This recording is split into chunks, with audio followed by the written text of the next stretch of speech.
എന്തിന് മമ്മി ചാവണം? എന്തിന് മമ്മി മരിക്കണം? എന്തിന് പപ്പ മരിക്കണം? എന്തിന് ഞാൻ മരിക്കണം? 3 പേരുള്ള വ്യത്യാസം എത്രയേ ഉള്ളൂ. 3 പേരുള്ള വ്യത്യാസം എത്രയേ ഉള്ളൂ.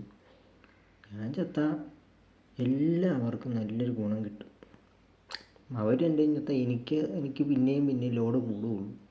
ആർക്കും ഒരു നഷ്ടം ഉണ്ടാവില്ല. ഞാൻ പോയാൽ നഷ്ടം ഉണ്ടാവില്ല, അവർ പോയാൽ എനിക്ക് നഷ്ടം വരും.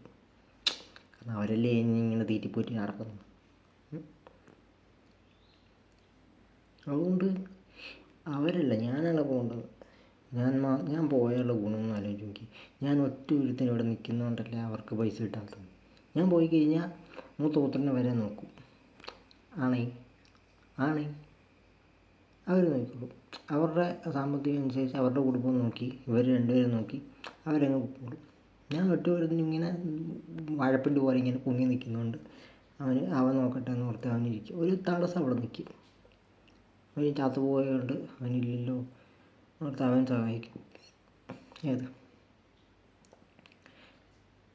അതാണ്. നേരെ മറിച്ച് ഞാൻ ഇങ്ങനെ നിൽക്കുന്നതുകൊണ്ട് എന്താണ് ഗുണം? ആർക്കും ഒരു ഗുണമില്ല. ചുമ്മാ ആർക്കും ഗുണമില്ലാതെ ഇങ്ങനെ ജീവിച്ചാകാനുള്ളത്.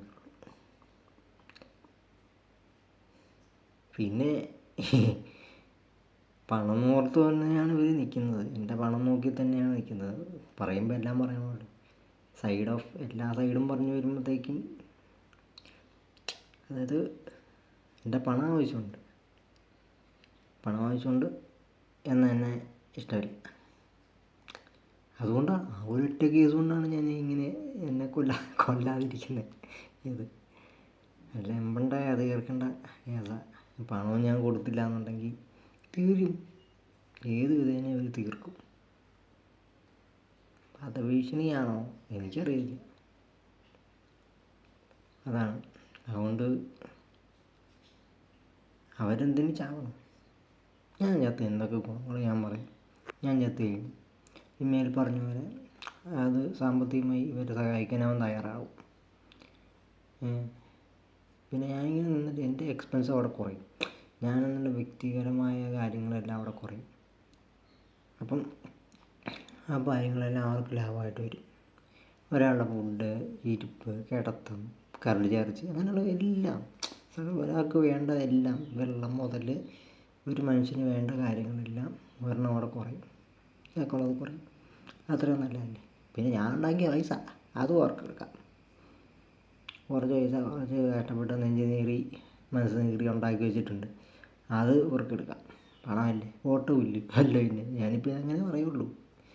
എനിക്കതൊന്നും വലിയ കാര്യമൊന്നുമില്ല. ഈ പണമെല്ലാം കൂടെ ഉണ്ടാക്കി വെച്ചിട്ട് എന്നാ കാര്യമില്ല. സമാധാനം വേണം അവനെ. സമാധാനം വേണ്ടേ? കുറേ പൈസ ഉണ്ടാക്കിയിട്ട് എന്ത് കാര്യം?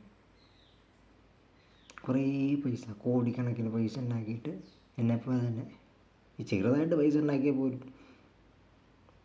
ചെറുതോ വലുതോ, നമ്മുടെ ആഗ്രഹങ്ങൾക്ക് വേണ്ടിയാണ് നമ്മൾ പൈസ ഉണ്ടാക്കുന്നത്. ആഗ്രഹം പോയിട്ടൊന്നുമില്ല, സമാധാനമില്ല.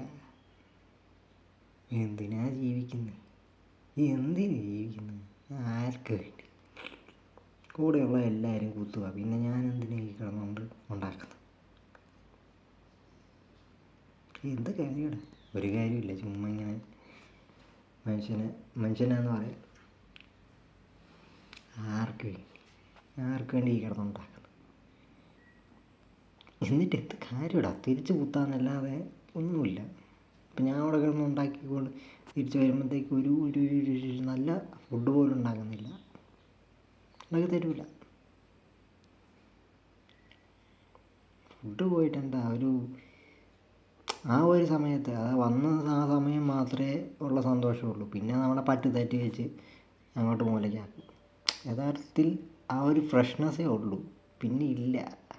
പുതിയൊരു ഫോൺ മേടിച്ച് ഒരാഴ്ച 1.5 മാസം കഴിയുമ്പോഴത്തേക്കും അതിൻ്റെ ആ ഒരു പുതുമ നഷ്ടപ്പെട്ട് കഴിയുമ്പോൾ അതിൻ്റെ ആ ഒരു വ്യത്യാസം വരുന്നില്ല. അതുപോലെ തന്നെ ഞാനും.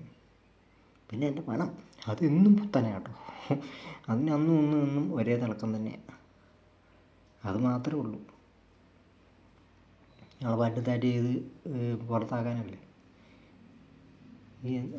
ഞാനിപ്പോൾ ആലോചിക്കുകയാണ്, പണ്ടൊക്കെ എന്തായിരുന്നു, പണ്ടൊക്കെ എങ്ങനെ ഫുഡ് ഉണ്ടാക്കി നല്ല സ്വാദായിരുന്നു അന്ന് അവിടെ ഉണ്ടായിരുന്ന സമയത്ത്. ഇപ്പോൾ ചുമ്മാ വേണേ കയറ്റി തിന്നെന്നുള്ള രീതിയിലാണ്. നല്ല ഫുഡായിരുന്നു, ഞാൻ ഒന്നും പറഞ്ഞുകൊണ്ടിരുന്നതല്ല. പക്ഷേ ഈ നിയമം വേണേ കേട്ട് ഒന്നും കഴിക്കാറില്ല ഇപ്പോൾ. 3 നേരം ചോറ് ഊണിച്ചാൽ അതിപ്പോൾ എൻ്റെ രീതിക്ക് 3 നേരം ചോറ്, രാവിലെ ഉച്ചയ്ക്ക് വൈകിട്ട് ചോറൂണ്.